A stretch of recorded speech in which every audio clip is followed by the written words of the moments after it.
मेरी पत्नी मुझसे अलग हो गई। वो गांव के 4 अन्य लोगों के साथ जंगल के एक पेड़ के पीछे छुप गई थी। हमलावर मेरी पत्नी को ढूंढ लिए। वो सभी उनको खींच कर ले जा रहे थे। मैं देख पा रहा था। उन 3 महिलाओं को कपड़े उतरवाने पर किस तरीके से मजबूर किया गया, मैंने देखा।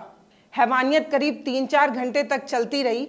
देर रात को मैंने अपनी पत्नी को गांव में बिना कपड़े के देखा। मैंने देश के लिए कई युद्ध लड़े हैं, कारगिल भी लड़ी है, युद्ध के मैदान भी देखे हैं, देश को दुश्मनों से भी बचाया है, लेकिन आज अपनी पत्नी की इज्जत नहीं बचा पाया। ये बेबसी और लाचारी उस सैनिक की है जो आसाम राइफल में सूबेदार के पद पर तैनात थे। कारगिल युद्ध में उन्होंने लड़ाई भी लड़ी, अपनी जान हथेली पर रख कर युद्ध लड़ा है उन्होंने और जीते भी हैं। लेकिन अफसोस की बात यह है कि मणिपुर में जो घटना हुई, जो हिंसा हुई, उसमें अपनी पत्नी की इज्जत बचाने में असफल रहे, नाकाम हो गए।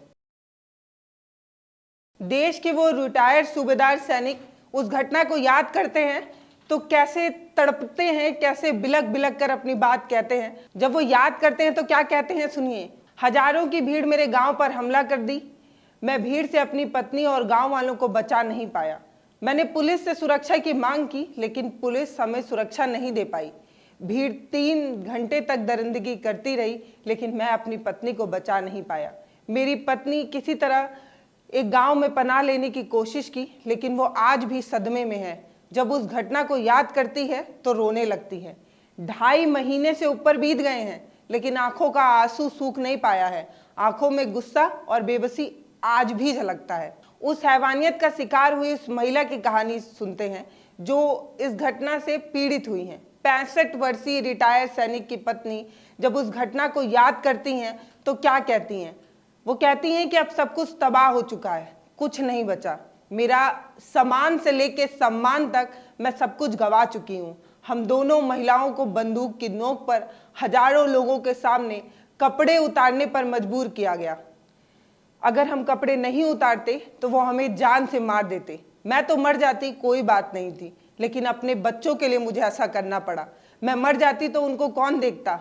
ये सोचकर आज भी हर महिला को चिंता है कि उसके कनपट्टी पर बंदूक रखकर उसे किस तरीके से मजबूर किया जा सकता है। सैनिक की पत्नी आगे कहती हैं कि वो हमें नचाने पर मजबूर करते रहे, हमें धक्का दिया, हमारी परेड लगवाई। वे सभी जंगल में ऐसे जानवरों की तरह बर्ताव कर रहे थे जैसे वो इंसान ही ना हो। ये उन महिला का स्टेटमेंट है। इसके अलावा वो कारगिल में लड़ाई लड़ने वाले जवान क्या कहते हैं वो सुनिए।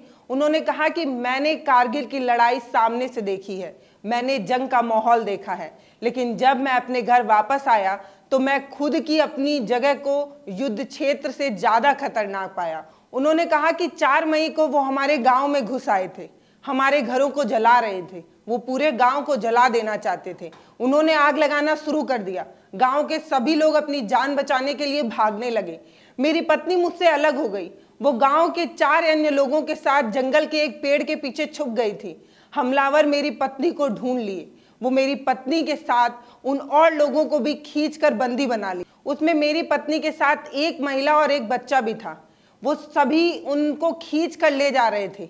मैं देख पा रहा था। वो ये कह रहे हैं कि पिता और भाई ने जब उनको बचाने की कोशिश की तो मौके पर ही उन्हें मार डाला।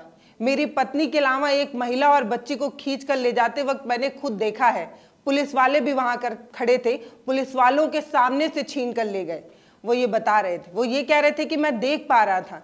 मेरी पत्नी और 4 उन लोगों को दूर जाते मैं देखा। उन 3 महिलाओं को कपड़े उतरवाने पर किस तरीके से मजबूर किया गया, मैंने देखा। हाथों में एक महिला थी जिसके हाथ में बच्चा था। भीड़ ने उसे जाने दिया, उसे छोड़ दिया, लेकिन उसी भीड़ ने उस कम उम्र की महिला के साथ जो उत्पीड़न करने की कोशिश की और जो उत्पीड़न किया वो मैंने देखा। मैं देख पा रहा था उस उत्पीड़न का विरोध करने वाले भाई को और पिता को किस तरीके से मारा गया, किस तरीके से मार दिया गया, वो मैंने देखा। हैवानियत करीब 3-4 घंटे तक चलती रही। देर रात को मैंने अपनी पत्नी को गांव में बिना कपड़े के देखा। मैंने वो भी देखा। वो डिप्रेशन में है, कुछ कह नहीं पा रही, उस सदमे से निकल नहीं पा रही।